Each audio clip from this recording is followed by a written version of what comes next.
holding accountability for our nation's future. From the representatives of the first, second, and third groups of impeachment complainants. Mga mahal naming kababayan, our nation stands at the crossroads calling for courage, unity, and action. The impeachment process is not about personal grievances or political vendettas. It is a moral obligation to demand accountability from those in power. We appeal to our spiritual leaders, faith-based organizations, civil society, and to every Filipino. This fight is for all of us. It is for the worker, the farmer, the teacher, the OFW, the jobless, the homeless, striving desperately to provide for their families. It is for the children who dream of a brighter tomorrow. It is about safeguarding our democracy and upholding public trust. To Congress, honor your constitutional mandate with courage and integrity. History will judge your resolve or your silence. I repeat, history will judge your resolve or your silence. To all Filipinos, together, let us inspire, educate, and demand action. Democracy thrives when we hold our leaders accountable. United by faith and values, we can build a future of truth, justice, and hope. This is our moment. This is our sacred duty. Para sa Diyos, para sa bayan, para sa mas maganda at magarang kinabukasan. Sincerely, the representatives of the first, second, and third impeachment complaint. Magandang hapon po sa inyo lahat.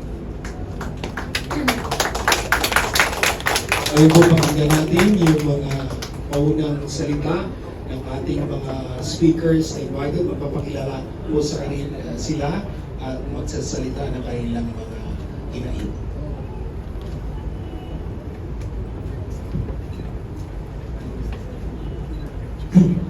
Isang mapagpalaya at makasaysayang hapon po sa ating lahat. Ako po si Carl Patrick Suyat mula po sa Project Unita at kabilang po ako sa 21 youth complainants na lumagda sa second impeachment complaint laban kay Vice President Sara Duterte. Tunay nga pong makasaysayan ang araw na ito. Exactly 24 years ago today, millions of Filipinos gathered around EDSA Shrine to call for the ouster of President Joseph Estrada. Alam naman po natin, na ang pagbulong ng EDSA 2 ay nanggaling sa isang impeachment complaint. At ang naging mitsa nito ay ang pagpatay ng 11 senador sa pagbubukas ng ikalawang sobre. Kaya po, para sa akin, marami po sa mga nangyari nitong nakaraang mga linggo at buwan ay hindi na bago.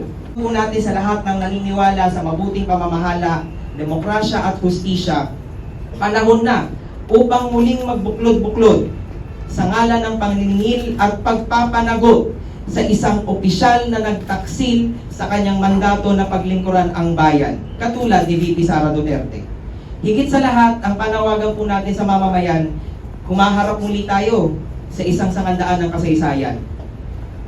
Huwag sana nating takbuhan ang tawag ng panahon ngayon. Ang laiko ng Pilipinas. Peace without justice.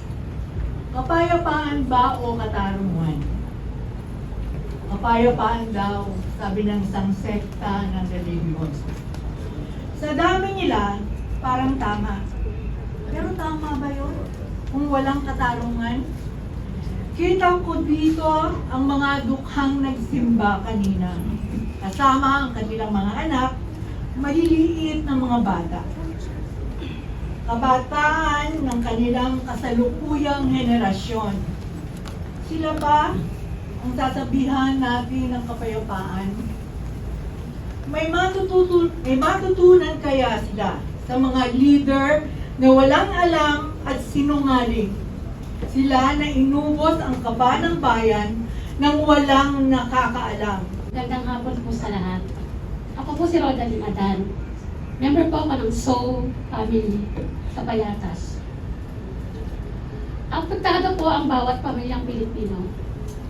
Ang perang ginamit ni Bibi Sara sa maling paraan ay ang perang dapat na sana'y napunta sa pagkain at pangangailangan ng libo-libong pamilyang Pilipino. Nawawala. Ito po ang nawawala sa bawat isang Pilipino. Isa po ako sa nananawagan ng impeachment para kay Bibi Sara, para po sa aking mga anak. Gusto ko po magkaroon ng tunay at katarungan po. Ako si Ginoong Nonoy Olores. Ako po isang propesor. Ang kinakatawan ko po ang sekta ng edukasyon ayon sa nakasabi sa akin ng aking kaibigan at classmate principal po. Kami ay lumaki sa seminaryo, pero hindi naman mo siguro kailangan na magkaroon tayo ng malalim na kaalaman para malaman lang natin kung ano ang tama at mali. Halimbawa, ang pagnanakaw, hindi mo kinakailangan ng napakalalim na kaalaman para sabihin mo ang hindi iyo ay hindi iyo.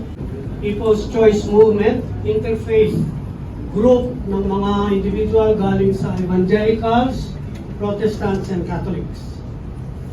Ang punto nitong impeachment ay hindi lang si Sara, si VP Sara.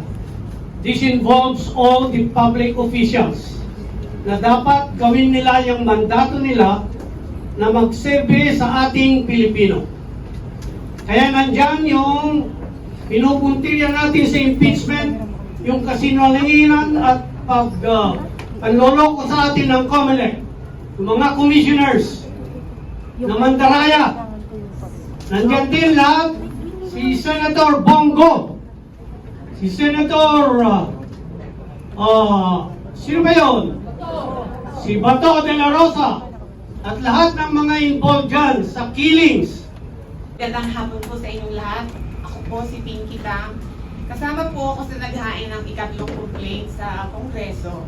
At nananawagan na kami sa Kongreso na isulong na ang impeachment sapagkat kawawa naman ang bayang Pilipinas. Ito ay isang moral na obligasyon nating mga mamamayan. Ako si Kiko Lee mula sa unang impeachment complaint. Siguro po yung ibabahagi ko po ngayon, kami mga complainants, pinagmamalaki po namin parate na yung constitution natin, nagbibigay siya ng kapangyarihan sa bawat mamamayang Pilipino na maghain ng impeachment complaint. Napakaswerte natin na mayroon tayong ganitong kapangyarihan na kung gusto natin baguhin yung sitwasyon natin, pwede natin itong gawin. Magandang hapon po. Ako po si Eugene Gonzalez ng Magdalo.